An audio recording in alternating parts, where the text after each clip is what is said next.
Good afternoon, everyone, and welcome to this week's Pillow Talk podcast. I am here with a very long-term friend of mine, Andy Gibney. We decided to change this from just a little bit of a business showcase to the main podcast. Andy has a lot to share here, a very fascinating background. But the topic of today's podcast, I think, merits the full length edition. So I'm going to pass over to Andy just to do a little introduction, 60 seconds about who you are, and again, tell us about your different businesses and ventures. Okay, so Andy Gibney, now in my seventh decade. I just turned 60 this year. So hopefully the martial arts background is making me not look quite as 60 as others. Let's put it that way. I've trained in martial arts for 42 years, and in that time, I've also done NLP training with Paul McKenna and Richard Bandler. Like lots of people, been on the course with Tony Robbins, and also learnt a fascinating thing called non-violent communication with a guy who's no longer with us, Marshall Rosenberg. I was a therapist for 12 years, helping people cure phobias and also helping with anxiety and depression. And then that bizarrely led me into being a publisher for 8 years, and I've written 5 books of my own, and we published nearly 100 books in our time that we were publishing. Maybe this will come up, I'm not sure, but something happened in my life just under 2 years ago that sort of changed my perspective on life and on business, to be fair, as well, and that whole work-life balance. So that's it. That's who I am. Cool. We can certainly cover that. I think one of the things we want to do, sometimes it's about property and adding value, but you've got lots of life experience. So whether it is successful entrepreneurs, people in property, whether it's people starting off in property, young entrepreneurs, and what, very similar to yourself, I would imagine what you do with the martial arts. I like to catch youngsters at that certain age before they go down a different path. I was lucky enough not to go down that path, and I think all my friends I grew up with were heroin addicts and drug dealers and dead or in jail.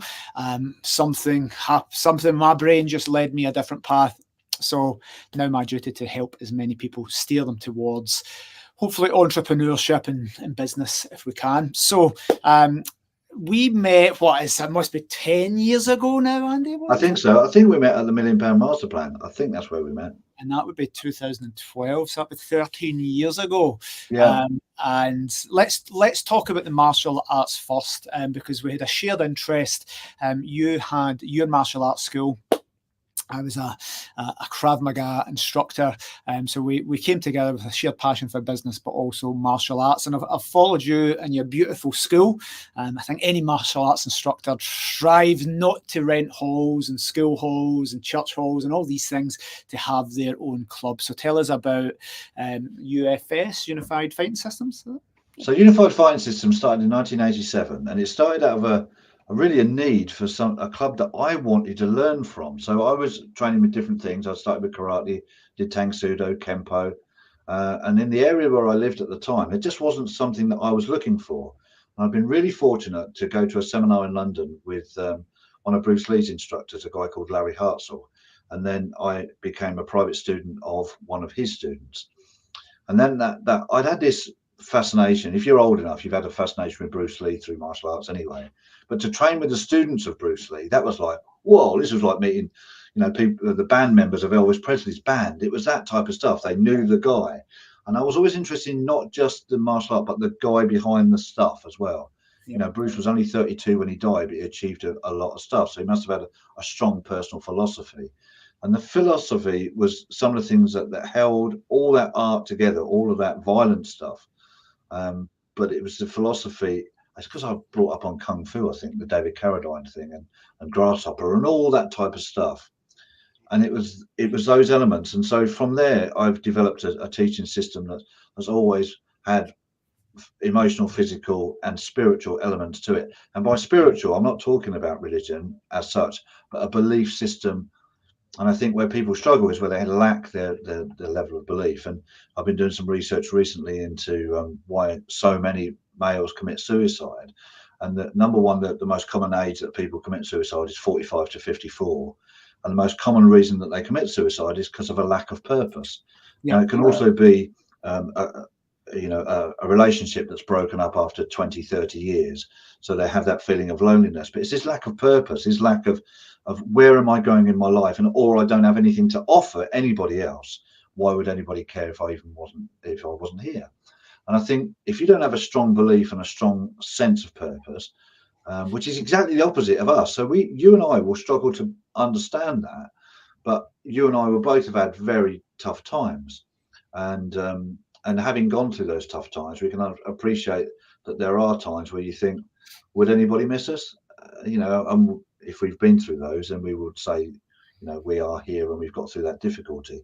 But so many people, 1 every 75 minutes is going. So, you have to think about that. Something like martial arts gives you a sense of purpose, even if all you're doing is going through a belt test. We're going through our process at the moment. Every 3 months we go through our belt tests. And if you've got something that you can focus on and you can go, right, I want to be a yellow belt or a red belt, and I'm aiming for my black belt, but that's a long way away. What's my most immediate goal? That will then give you that sense of purpose and something to do.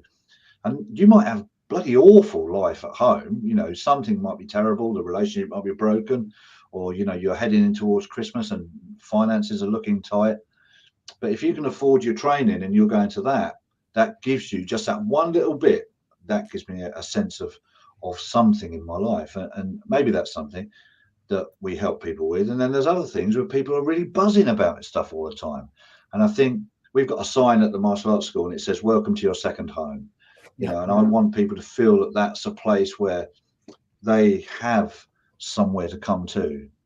I went through a period of reflection last year and I was trying to work out why do people train in martial arts?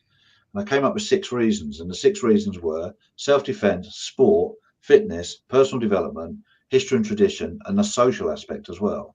Yeah. And if you think about any of those reasons, there will be reasons. There'll be places that you train in, whether it's a martial arts school or a gym or even pubs that you go to. You go there because of the social part of it. You want to like people. We are in the entrepreneur circle because we love the people who are in the entrepreneur circle. And we will happily pay our fees, whether we use much of those resources at a particular time or not. But it's that element, if those people that we are around that inspire us and make us say, well, that's what we want to do. And that's what I want to do with the martial arts school as well. It was never just about kicking and punching and arm bars for me. It was always about what do we drag from our lives and what do we give to our lives, and how does that give me greater purpose? Brilliant. I remember, I mentioned Krav Maga, but also did Taekwondo. That's what I started off on back, I think, 16 years old. And a shout out to my initial kind of mentor and instructor, Alan Brown, on the west coast of Scotland. And Alan had said, I'm sure he won't mind me sharing because he's shared this story. Martial arts saved his life. If his instructor had not been like you and showed Alan an outlet for, well, the way young men are, and certainly in our area, then that saved his life. He then went on to get encouragement from his instructor, and who young people would say, well, because martial arts is not just about physical skills. Alan told me the story. He had obviously took him down a different way. People that do Muay Thai and boxing tend to have the same story. Their instructors, their clubs steer them to get that aggression and frustration out in certain ways. So there's a sense of achievement. And Alan also said if it wasn't for his instructor at the time, he wouldn't have had the self-confidence to go to college, go to university to get degrees. And when I did Taekwondo, it was just jumping about. Like you see in the Olympics, can I do a spinning kick? Can I break a board? And it struck me then that your duty as a martial arts instructor is probably, the martial arts is secondary to a lot of people that come into martial arts schools. So your sentiments are shared from my first instructor as well. Yeah, I had this desire to teach from a really early age in my martial arts progression, because I could show people how to do something, and then I realized that the more information came in this way, the more I wanted to come out this way as well, because I thought, that's a really cool thing. That's what is it that's fun about that? Taekwondo is a great one for, if I can do an elaborate kick, that just gives me a sense of purpose. But then as you then train in it, you think, well, how do I stop that kick? and how do I solve this problem? And it all becomes a problem solving exercise all the time. If you're Yeah. sparring and constantly getting jabbed in the head, that's not a good thing. So you think, well, what do I need to do? I need to work on my slipping and my bobbing and weaving, and maybe study some Mike Tyson videos to see how he gets that head movement going and all that type of stuff. But all I'm doing is I'm problem solving all the time. And then when you step into an arena like business, you realize that's all that is. It's problem solving all the time. I'm actually wearing a friend of mine's hoodie, Mo Teague, and his motto's in Latin, and it's find a way or make a way. It's all from Hannibal, and it's all that's the sort of thing that we're looking for. So I know that you've had a difficult time in business, and I've had a difficult time in business in the past. And we found that we're still here. We're still in business. We're still doing stuff. And our profitability has ebbed and flowed in that time, and so has our income. But now, at this moment in time, I think once you go through a really difficult time, then gives you a platform for you to reflect upon and go, what do I need to do in order to not go backwards that time? What were the good habits? If you think about what Tony Robbins tries to do when he talks about helping Andre Agassi in his tennis career, how do you get into that particular physicality? How do you get into that mentality of how to win all the time?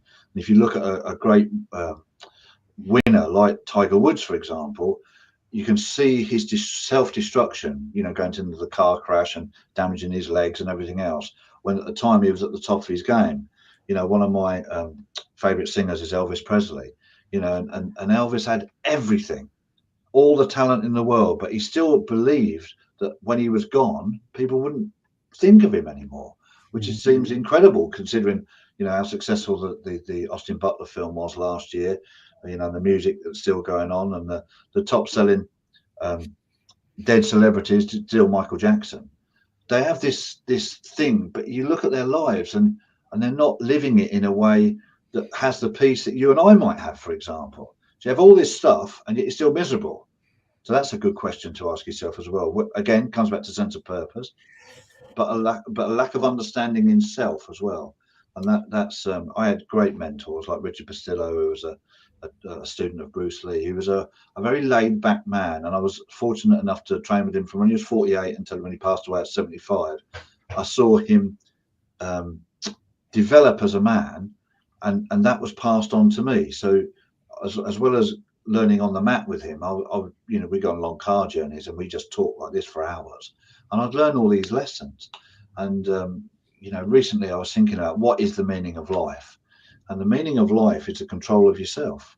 It's the control of your mind, because when you control your mind, you don't have those issues with drink and drugs and sex and pornography and gambling and all the stuff that seems to take people down a certain path that leads them away from their sense of peace. When I was a therapist, I would always ask people, what do you want? What do you want from life? And they go, I just want to be happy. And Richard Bandler always used to say that dwarf job is taken, but what else do you want in life? And I say, so what makes you happy? And they go, well, I just want a sense of peace. So what gives you peace? And that's what they were looking for all the time. They didn't want all of that outside noise coming in and causing them, they believe, to make bad decisions constantly. They wanted a sense of peace. Well, where do you find a sense of peace? It's finding you having control of your own mind. There's a great little video. It's probably been around for a while, but I saw it the other day that Simon Sinek was doing about the control that phone companies have over your brain. These faceless people, bringing all this stuff, using lots of very, very clever psychology to keep us on phones, and we're all guilty of it. There's always something on there. I remember Nigel Bottrell talking about stuff recently about TikTok, and he was saying that he's only sort of really got into it in the last 18 months or so, and he was around the kitchen, the dining table with his kids. And his kids are all grown up now, most anyway, or late teenagers. And he was saying, I'm just into TikTok. He said, it's just about golf, isn't it? And they went, what are you talking about? He said, well, TikTok is just full of golf. No, that's what you're looking at, Dad. Everyone else is looking at all sorts of stuff. And those companies know what all your weird and wonderful little weirdo stuff goes on in your head. So if you're interested in cars, they will send you more car stuff. And if you're interested in golf, they'll send you more golf stuff. And so it's always interesting when the people who come out and say it's that these things are a source for bad thoughts and everything else. And it's full of teenage girls. Yeah, because that's what you're looking for, sunshine. They've sussed you out, and that's it. It's Really. very smart. Very clever, very Can find clever. a link. And we have to try and not think about those, not let them control us in that way. That link should show up in the live stream. But if you Google Zucked, the book Zucked, the way I remember that is when you're trying to control your phone and your attention and not picking it up, there's 30,000 experts trying to keep you glued to that. So there's 30,000 experts sitting at Facebook, etc., trying to make you watch that. And it's not, there's various takes on this. What's the purpose? But essentially, algorithms are there to hook you in. And the more the more time you spend, the more money they make. So it's about profit. They can't make you not want to look at it. They can't limit your time on it. They can't work the algorithm to make you feel good rather than bad, to make you feel connected and happy rather than argumentative and anxious, because statistics show less FaceTime, less revenue. So if I went into Facebook or anywhere and said, I want to shake things up, this is unethical, you'd be sacked as a CEO because you would dramatically lower the income. And that's just an algorithmic profit-making thing. It's not saying it's evil, but generally everything is set to make you feel bad. You made a really good point about people searching to feel happy. Similar, and you touched upon that. But if people want to feel happy, Andy, then they feel it, right? And maybe they feel it through drugs, maybe they feel it through drink or other things, dopamine hits. But actually, you mentioned that what the people want is peace, contentment, not that high euphoric dopamine hit, but happiness in the level of just being happy with who you are, content. So I think that's a really interesting thing to chat about. That search for happiness and peaks, there always needs to be the drop off and the downer, but finding inner contentment and peace, I think's the secret to life. But you know what I mean? I do, and there's all the research that I'm doing at the moment. You know, having been around this subject for a long time, but now going into greater depth of finding out why people are unhappy and the process, the things that I know that I think I can help other people with anyway. But as I went deeper into stuff, and I just go to Netflix and start looking at documentaries on Netflix. My God, there's all sorts. And one of the things that I was really shocked at was I found this series called Rotten, and it's just about different foodstuffs. So the first one I saw was on avocados. I mean, to me, that's like the most innocent thing in the world, an avocado. But when you go into see where they come from in Peru and Colombia, you see that they're so profitable that the drugs gangs in Colombia are now holding people to ransom and towns to ransom over avocados because they're more profitable than the drugs that they were selling before. Really? And you think, hang on, what's that? Then you go into some are not so interesting, but the one that shocked me the most was the one about chocolate. You know, I have very few vices in life left anymore, given up most things, but chocolate and females, that's about it. And if you mix them up together, it gets messy. But but chocolate surprised me because most of the chocolate of our world comes from Africa, from Ivory Coast and the Congo. And these people are working for 75 cents a day. And you think, hang on, this can't be right. And there's a great company called Tony's Chocolonely that has made a stance against child slavery in chocolate. And I don't buy any other chocolate now apart from Tony's Chocolonely and Tunnocks, which is a good Scottish brand, because they're the other people as well that have got on their website have got a stand against slavery in chocolate. So I won't buy Nestle at all anymore. I won't touch them as a company, which really annoys me because I love loads of their products. But they're a corrupt company, you know, and we buy their stuff because it's marketed really well. And the best book I've read this year is Ultra Processed People by Chris Van Teliken. I've got it on the shelf if you've not read it. It's a nice big thick chunky hardback, that one as well. It is. Have you listened to the audiobook? The audiobook's ever so good. Really? Yeah, it's the best audiobook I've heard since Goggins. And it shocked me really. Someone bought me a little dessert the other day and I tried it. And it was like all it was a steamed pudding that you cook in 25 seconds. And as I ate it, you know, the first mouthful was okay. And then you realize that this is not even food. This is a bunch of chemicals that looks like food. and supposedly tastes like food, but it's difficult to tell the difference between a steamed pudding and a curry, really, because Yep. of the amount of chemicals that's within it. So it's my personal crusade this year is to eat in a more healthy fashion. I've been looking for the local bakers and fishmongers. I've started to eat fish this year, so I've been vegetarian for a long time. So I've been looking for the bakers and the butchers and the farm shops and everything else. And there really isn't that much difference in price between, you know, a good farm shop and a supermarket. But the difference is the quality is better. There's taste. You buy tomatoes that have taste, as opposed to just looking at something that looks like a tomato but really is just full of water. And so all of that adds to the big mix of mental health, because you're not eating right, if you're not sleeping right, if you're not hydrated. You think all this stuff is told to people over and over again, but all you have to do is look at where we are with the obesity epidemic and where we are with, I mean, opioids is another area. Is this why so many people are committing suicide? Because not just because of their mental capacities and what's happening with the finding of peace, but also the holistic approach to life that we learn in the early days of martial arts, where our teachers were, you know, we thought they were all like kung fu, Kwai Chang Kang, and you know, and it was, you know, going back to the Shaolin Temple. We thought it was all like that, but of course it isn't, you know. And so every now and then there will come out a big scandal in the martial arts about someone who's done something, who's had to go to prison for what they've done. And you think, well, you've got to live the life. That's the point. I think that's why David Goggins is such a popular guy now. He's done so well because he may be a training maniac, but he lives the life. And if people call him out on it, then he will say, well, prove me wrong. You know, and it's another thing that the Van Teliken book is exactly the same. Live the life. You know, his brother was overweight for a long time, started to move away from ultra processed foods, lost all the weight. I've been doing the same thing myself. You know, all I did was moved away from ultra processed foods, went on a 16/8 fast most days, not every day, but at least 6 out of 7 days a week. You know, and I dropped a stone really quite easily, to be honest. And it's, you know, as you get older, it's easier to put on weight, but it's also easier because the food that you're feeding in, to be frank, is shit. That's what you're eating all the time.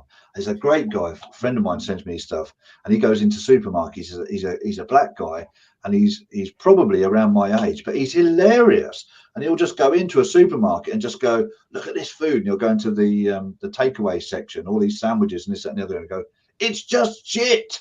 And he's in the thing, and it is. And that's what we're feeding ourselves. So not only do we have to be careful about what we feed our minds, but we feed our bodies. And then you come around to the next guy, who's Wim Hof, who's just a complete loon. And I love Wim Hof. You know, the whole breathing thing, you know, as an asthmatic, you know, it proves to me just how simple it is to breathe. I did that during lockdown. I got into Wim Hof. And I started doing his because the gym was shut, so I was starting to do the breathing exercises, and you start off holding your breath for 1 minute, and my longest breath hold, it will sound mad, but it was 6 minutes and 50 seconds was my longest. How long did it take to practice that from what your default? Probably 4 to 5 weeks. Not a long time, to be honest. My average was around 3.5 minutes. You know, it definitely helped with the breathing, obviously, but also, again, just bringing yourself back to peace again. You know, a place where you can find calm. And I guess when you say in all these things that we've been saying for 20 minutes or so, it sounds like, my God, this sounds really complicated, but it isn't really. You know, all it is disciplines. You know, and mostly the problem is we are ill-disciplined, and that's because we're pulled from all different directions, whether it's work or whether it's family. But mostly, to be honest, it's distractions like the phone. You know, I don't know how many different subscriptions you've got, but I've got Netflix and Paramount and all sorts of stuff. And I love TV. There's loads of things, you know, everything from Ted Lasso to Yellowstone to all sorts of weird and wonderful things that I love. But ultimately, it comes down to, where is the peace in the world, and where's the peace in your heart, and how do you create peace from chaos? Definitely. And how do you?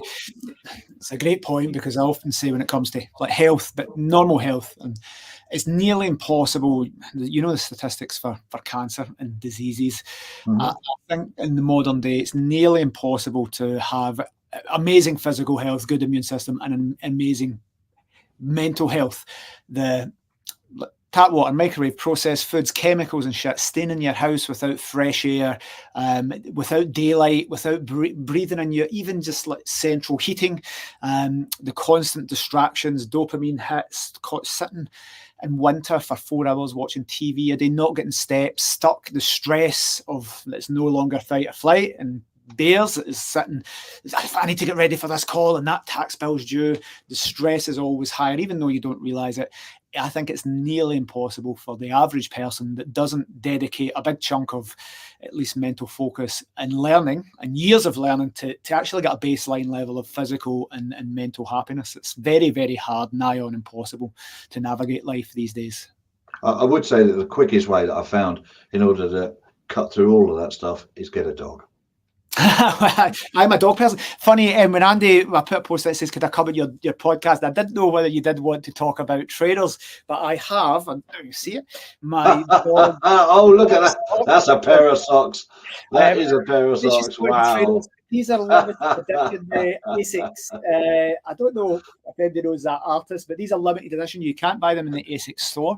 They're super secret, but those are along with my dog socks. Deary me. Today. Well, so I'm standing up, so I can't lift my foot up that high, so it's probably just as well, really. I want to finish on definitely, well, one thing and then the serious thing. Any advice you have for people wanting to get into martial arts? Because many people say, Scott, you do gun disarms, you can do kicks, you do knife disarms. I see you doing all these things in videos. I want to learn that. And I'm like, why? Well, I want to learn to fight. But martial arts to me, it's about teaching your students never. And people say, how often do you need to use it? I'm like, never, because I've failed as a martial artist if I need to use martial arts, because there's other soft skills. So for me, one thing of an instructor is making sure your students never need it, but the way they carry themselves, the way they make the decision, make avoidance, de-escalation, all these other skills that isn't actually fighting, because there's consequences to violence all the time. Yeah, absolutely. But what's a little bit of advice for people looking to get into martial arts? They might be intimidated seeing all these people fighting or rumbling about. First place is to start with social media, to be honest. Have a look at their social media posts for what. First of all, decide the art that you want to learn, so no good going to Brazilian jiu-jitsu school if you want to learn to punch and kick. But equally, don't go to an MMA school just because it says MMA, because it might, if it's a competitive school and you don't want to compete, that's a bit wrong place. So find what you think is interesting. Have a look at their social media posts first before you go along. Give them a call. See what they sound like on the phone. It's the same as all sorts of skills as well. A good martial arts instructor should have good phone skills to start with, or at least have a receptionist that has good phone skills that makes you want to go there, and then go to a class, and go to a class and watch how everybody is. You will know what that school is like as soon as you see the students walk in. If they want to be there, if they're relaxed, if they're happy, if they're smiling, if they're talking, they're doing a little bit of training together at the beginning, that's it. And it should be a welcoming place as well. I am lucky. I'm in a beautiful Victorian building. I'm really lucky. Most places are units, industrial units, which people make really nice as well. But I've got a nice, almost like a Grand Designs place, to be honest. It's got lovely beams. It's just a great place. It's got good energy as well, and that's always been it. So that's what I would do. Do your research. Know what you're looking for. At least a general idea. Most people, I get people who phone me up and say, "Do you MMA?" And we do MMA, but we don't do it for competitive reasons. We do it for all the skills that you learn from it as well. Perfect. And then one thing I realised you mentioned, people would say, "Well, I love what you're saying, Andy, and it helps you with these things, but I love the mental health side, but I want to learn about that and be disciplined, but I don't want to go to martial arts." What I would say, see if you're signing up for 2 classes a week or 3 classes a week, see the mental health boost you're going to get from being dedicated enough, coming home from work, can't be arsed doing it, and doing it once. It's like going to the gym. Once you know you've done it and get into a routine, there was a thing I'd mentioned, it's through next door, do what you should, not what you want to do. Even as an instructor, you might not want to drag your carcass to teach, but you do it. The discipline, especially for kids, get kids on a routine, on a schedule, getting whatever belt, the next belt, working towards something over a period of years, and in our case, decades. Just that it gives you more of a dopamine hit than any phone, than any app, than any TV. So, guys, don't underestimate. It's not about martial arts. It's about that phrase that I really like is motivation gets you started, discipline gets you somewhere. Nice. I like that. Final thing, Andy, you kind of touched on it at the start and said you've went through we chatted before we come on about men's health, females' health as well, but of course, men's health certainly is not spoken about as much. Resilience as well, which I think is as big a skill. Mental resilience is hard to master as martial arts. Yeah. You've went through a setback a few years ago. If you want to share your story, if not, but you can finish on a tip on resilience, because speaking to people, no matter how shit life is or how bad you think it is, there's always people out there worse. I met an ex-Olympian that was paralysed, that couldn't walk and would die the following Wednesday if his operation didn't work. Went from a six discipline gold medalist to being paralysed. And his optimism and his outlook in life was amazing. It puts it into perspective. So if there are anybody watching, we can finish. Maybe a little bit about your story, resilience, and how to cope when things get shit. Yeah, well, mine was I met this lady 22 years ago. She was a student, a young lady who came into my class, and she bounded in. She was like 20 years. She was 20 years old, and I was 38 at the time. And she came in. She shook my hand, which is really unusual for a woman anyway. She shook my hand. I'm Kirsty, she said, and I want to learn martial arts. I said, well, here we are. And she was with me for about 15 to 18 months and became a real character within the club. And I just remember some of the stories about her, which is we don't have time to go into, but she was a bit of a loon as well. But she was great. And when 9/11 happened, actually, she was one of the 6 people who turned up that night. Because that's a really weird day. Yeah. And then 2 weeks later, my martial arts instructor came over from America. She went to the seminar. She went to all sorts of stuff. And then all of a sudden, she stopped training. And she turned up one session, said that she'd been in a car crash. She'd hurt her neck. And she wasn't sure when she'd be able to come back training. And that was that. Anyway, I didn't see her or hear from her for 15 years. And your life develops and everything else. And then I had this message from someone called Crystal Clear on Facebook. Well, we've all had the Crystal Clears in our lives who turn up, usually some Russian woman trying to scam you of your money. So I just ignored her. And she 4 messages she gave me. And eventually she said, oh, it's Kirsty. And I was like, Kirsty? Bloody hell. She said, it's Kirsty Ivans. And for the life of me, I couldn't remember her surname. And that's who it was. I was like, oh, okay, how are you? Blah, blah, blah, blah. And we started becoming Facebook friends. And then she turned up at a self-defense seminar I did. She came in the same door for where we were. And I didn't recognize this woman. And I said, hello. She said, it's Kirsty. And I was like, is it? She had changed so much. And what had turned out, she'd had a tough life. She'd been through several abusive relationships to the extent that she now had PTSD and a thing called complex regional pain syndrome, where she'd had her arm that was broken by this bloke who then continued to re-break it until it had nerve damage. So she was in a bad way. And but she didn't do the seminar in terms of physical. She sat there on the side, wrote notes. Anyway, she went away, and I found out sometime later that her mum had spent 3 hours outside in case that she felt so heightened that she couldn't stay in the class. So anyway, that was that. And then we had lockdown, and during lockdown, again, we kept saying, oh, we must meet up sometime. We haven't seen each other for such a long time, blah, blah, blah. And we both have this love of books. In the room next door to me, I have like 2,000 books, a whole library of 2,000 books in there. And so she said, I want to see your library. I want to see your library. Anyway, it turns out she wanted to see a bit more than my library. And so we met. She finally came over on the 4th of July, 2020.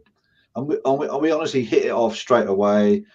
Turned out that she'd fancied me, was younger, and I fancied her, and blah, blah, blah. And our relationship started really, really quickly. And within a few months, she had changed quite dramatically from that girl, even that I'd seen 18 months before. She really sort of got a grip on her life and on her issues. and there was lots of other complications, but she was doing great. And we went away for a weekend in Sussex, and I thought, you know what? I think she might be the one. This is quite interesting. She might be the one. So I thought about it a little bit more, and then in the library next door, I asked her to marry me, and she thought I was joking. So I said, no, I'm not joking. I said, why would I do that? So anyway, it took me four attempts in that room. And eventually she said, get on your knee. And I said, bugger off, I'm not getting on my knee. Do you want to marry me or not? So she said yes. And we got married on the 30th of April, 2021 in Gretna Green, Scotland, because it's the most romantic place in the world. And it really is the most romantic place in the world. It was fantastic. I mean, it's not like a normal aisle. If you've been to the blacksmith shop, you go into this little room, and this woman turned up. I knew she was lovely, but my God, she took my breath away. And I thought, wow, I'm so lucky. And that was it. We got married. We had some great experiences. And then I was running a publishing business at the time. And then on the 22nd of March, 2022, I came home from work, and I was shocked to find that she passed away in her sleep.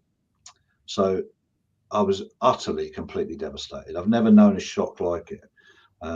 We found out later through the inquest and everything else. There's an open verdict on our inquest, but there were issues to do with her medication that had affected her, because she was on morphine for a long time and opioids and everything else, and it had affected her body in a certain way. And she passed away very peacefully. And the only thing that I can say is, if you're going to pass away, in your sleep's the best way, but for you as an individual, it's shit. It's terrible. It's the worst. And so, something that no one, very rarely do people talk about grief, especially in a business context. They feel very uncomfortable talking about it. The fact that we're all heading for it, no one talks about it, is quite astonishing, really, and making plans for it. And that's another talk for another time. But it was a horrendous time. And I would say for the first 3 months, I remember bits and pieces, but my brain literally didn't work. And so we had this quite successful business, and whilst I was ticking along, within 6 months, which is last year, my business was in the toilet. I wasn't working. I was struggling to cope with the loss of this woman that I had. It's a fairy tale story, really. Yeah. Then from a fairy tale to a grim fairy tale. And then I was going through a very, very difficult time. And that's when I reached my dark spot. And I was teaching this one night, and the song that came on was You Get What You Give by the New Radicals.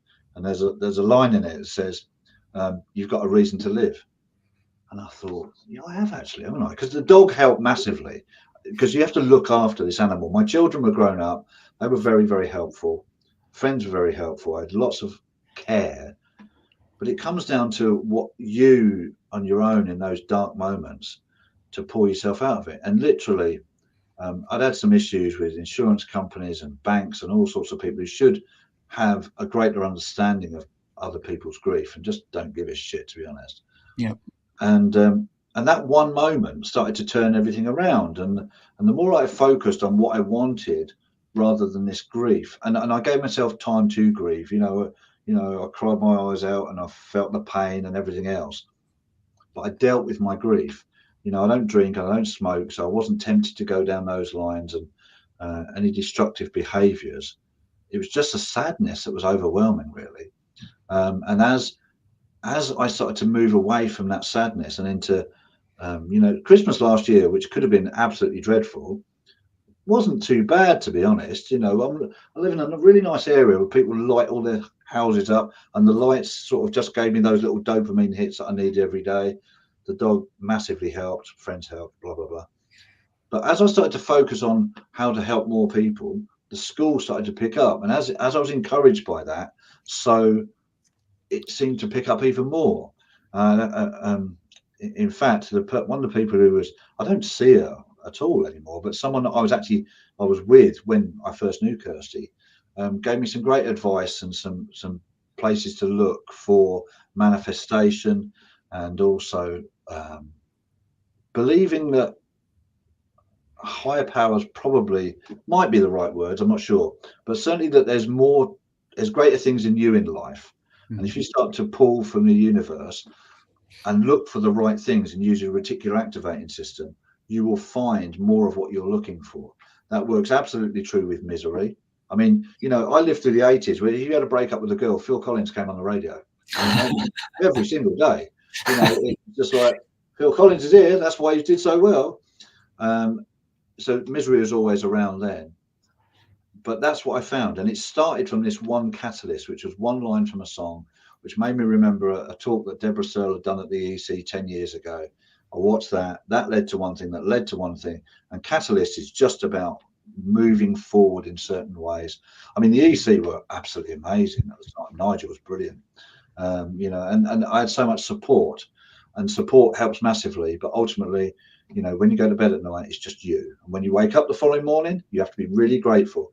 Kirsty was 41 when she passed away, which is absolutely no age, you know. And No. you know, so I think of all the things that I've lived way beyond, you know, and you know, I'm inspired by people like Michael Caine and Clint Eastwood, people in their 90s who are still doing the things that they want to do, and still in not bad shape, to be honest. You know, think about good old Bruce Forsyth still knocking around in the way he was, and you know, there's lots of great people that who are physical. I think Dick Van Dyke, I think he's just turned 98, and He's still alive. Wow. Yeah, you know, he's 98. He's still doing physical things, and it drags us back to where we started, which is, if it's not martial arts, it might be running, or it might be triathlons or swimming, or it's something physical. You know, you got a dog, you got to go. You know, I've got a Sholly. He's a cross between a collie and a shepherd. You got to walk the bloody thing.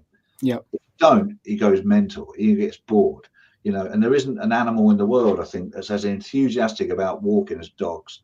You know, they get you out.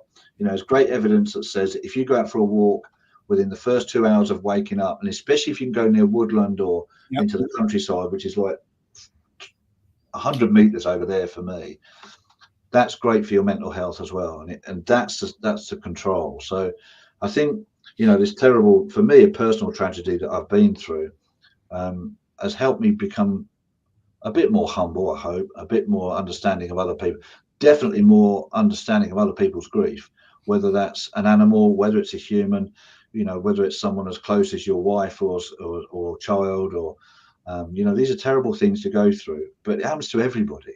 You know, there's always something where someone has lost someone very close to them. And when it happens in the way that happened to me, it's a sudden shock that you then have to deal with and to sort of get on with. And there is always life beyond life, you know, and as we all know, in 100 years from now, you and I will both be memories, and this might pop up on a YouTube clip in 100 years, who knows? And that's why I would say writing books makes you immortal, because at least if someone, you can still get your book, you're immortal, and you've made your place in the world, and maybe you've touched enough people in your life, you've made a positive and rewarding presence in the world. Well, we've hardly touched on books. I think we definitely need to come in for the podcast episode number 2. We're recording this. It's the week before Christmas, only a few days away. 2 days before we finish for Christmas, and hopefully people will be watching this live, seeing this, because Christmas is a particularly hard time for people. But we're at 43 minutes. I would recommend everybody goes back to the 30-minute mark and listens to that story again, because it will make you have gratitude. It'll make you appreciate what you've got, all the little things that you're going to be annoyed about at Christmas, like seeing your in-laws and all this. Well, I don't like this. You're going to appreciate it a lot more listening to that previous 13 minutes. And guys, no matter what's happening in life, there's always somebody that's going through a lot worse. And rather than being the person that is making their life even worse, be the person that makes it better. So I think that's a nice message to finish on, and also a nice message to finish the year of podcasts on. Like I say, a couple of days before Christmas, people will rewatch this today, see it over Christmas and New Year, and hopefully take some inspiration from your story, Andy. So I know that's dragging up a lot of feelings at the worst time of year, but I appreciate you sharing it, guys. I hope somebody watching this definitely will get benefit from it. You never know, Andy. Martial arts may have saved your life. Your talk today may have saved somebody's life as well. So it's the power of your stories, your experience, and thank you very much for sharing. Thanks for inviting me on as well. I've really enjoyed Oh, it. it's been a pleasure. Again, this was meant to, we were going to do a 5-minute talk about business, talk about martial arts school and bounce. We changed it into the main one. It's been fascinating. Just in case anybody is interested, the map behind me is the D-Day map. That's what that is. So I've got a great fascination in Normandy and the D-Day landings, and I've been there. And my great friend Caroline bought that for me. It's all in French actually, but it's a great example of people making plans that take a long time. And if you put enough planning into it, even though things go wrong at the time, eventually everything works through as well. You're literally finishing another bombshell there, Andy. That is another great bit of advice. Grace, we'll follow up, put all your links in. Guys, if you want to get in touch with Andy, if you're local, whereabouts is your school? What's the location? It's in Kettering, Northamptonshire. Right, so Northamptonshire, if you are local, I have followed Andy's school. Looks amazing. Love the building. It was definitely on my wish list to get a school for many years. Thank you very much, Andy. I appreciate it. I wish everyone a fantastic Christmas if you're watching. Yeah, have a great Christmas, great New Year. See you soon, Scott. Take care. Cheers. Thanks, everyone. Bye.